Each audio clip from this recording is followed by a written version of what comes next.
2026 বিশ্বকাপে আছে বাংলাদেশও। কি ভাবছেন এসব কি বলছি? তবে আসলেই তা সত্যি। প্রথমবারের মতো বিশ্বকাপে খেলতে এসেই সাবেক বিশ্ব চ্যাম্পিয়ন স্পেনকে রুখে দিয়েছে যে কেপ ভার্দে, সেই তাদের জার্সি দিয়ে রয়েছে বাংলাদেশের ছোঁয়া। বিশ্বকাপে নিজেদের প্রথম ম্যাচেই শক্তিশালী স্পেনকে গোল শূন্য ড্রয়ে আটকে দিয়ে ফুটবল বিশ্বকে অবাক করেছে আফ্রিকার ছোট্ট এই দ্বীপ দেশটি। অনেকের চোখেই এটিই ছিল চলতি টুর্নামেন্টের প্রথম বড় কোনো অঘটন। ইউরোপিয়ান চ্যাম্পিয়নদের বিপক্ষে নবাগত একটি দলের এমন দৃঢ়তা প্রশংসা করিয়েছে সর্বত্র। তবে সেই ঐতিহাসিক রাতের আরেকটি গল্প লুকিয়ে আছে মাঠের বাইরে। কেপ ভার্দের ফুটবলাররা যে জার্সি গায়ে ইতিহাস লিখেছেন, সেটি কিনা তৈরি হয়েছে বাংলাদেশে। তথ্য অনুযায়ী কেপ ভার্দে জাতীয় দলের জার্সির কাপড় সরবরাহ করেছে দক্ষিণ কোরিয়া ভিত্তিক প্রতিষ্ঠান ইয়াঙ্গান কর্পোরেশন।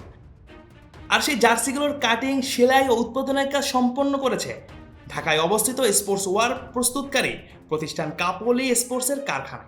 অর্থাৎ স্পেনকে রুখে দেওয়া কেপ ভার্দে সেই জার্সিতে জড়িয়েছিল বাংলাদেশের শ্রম, দক্ষতা এবং উৎপাদন সক্ষমতার গল্প।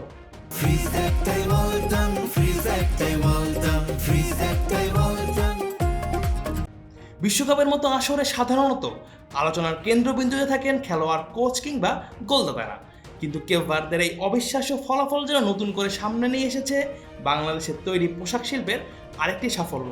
ফুটবলের মাঠে হয়তো সরাসরি বাংলাদেশ নেই, কিন্তু সেই মাঠে ব্যবহৃত জার্সি তৈরির পেছনে আছে বাংলাদেশের মানুষের হাত। বিগত কয়েক বছরে স্পোর্টস ওয়ার্ড উৎপাদনে বাংলাদেশের অগ্রগতি চোখে পড়ার মতোই ছিল। বিশ্বের বিভিন্ন ক্লাব, ব্র্যান্ড এবং জাতীয় দলের পোশাক তৈরির সঙ্গে যুক্ত হয়েছে দেশের প্রতিষ্ঠানগুলো।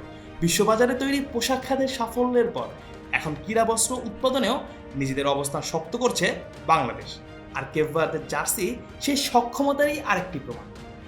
স্পেনের মতো শক্তিশালী দলকে রুখে দিয়ে কেপ ভার্দে যেমন বিশ্বকাপের অন্যতম আলোচিত দলে পরিণত হয়েছে, তেমনি তাদের জার্সির মাধ্যমে বাংলাদেশের নামও পৌঁছে গিয়েছে বৈশ্বিক ফুটবল অঙ্গনে। হয়তো ম্যাচের ফলাফল সময়ের সঙ্গে ইতিহাসের পাতায় মিশে যাবে, কিন্তু বিশ্বকাপের সেই রাতে বাংলাদেশের তৈরি জার্সি গায়ে একদল ফুটবলার যে ইতিহাস লিখেছিল, সেটি দেশের শিল্প খাতের জন্য গর্বের এক অনন্য স্মারক হয়ে থাকবে।